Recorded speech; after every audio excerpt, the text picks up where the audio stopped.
কি হয়েছে ভাই? ভাবি ঘরে তেলাপোকা। তেলাপোকা তো কি হয়েছে? পারে মাইরে ফেলান। আমি তেলাপোকা অনেক ডরাই। কেমন পুরুষ মানুষ আপনি তেলাপোকা দেখে ডরান?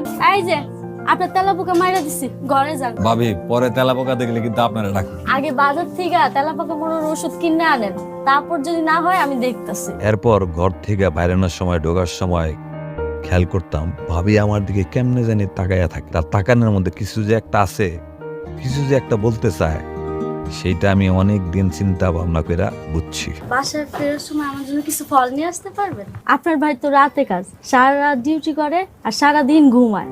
মালটা নিয়ে আমু। এরপর মাঝে মধ্যেই ভাবি আমারে দিয়ে অনেক কিছু আনাইতো।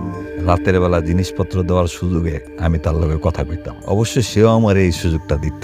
এইভাবে অনেক দিন চলে গেল। এখন আমি একদম বুঝে গেছি ভাবির এই চোখের ভাষা।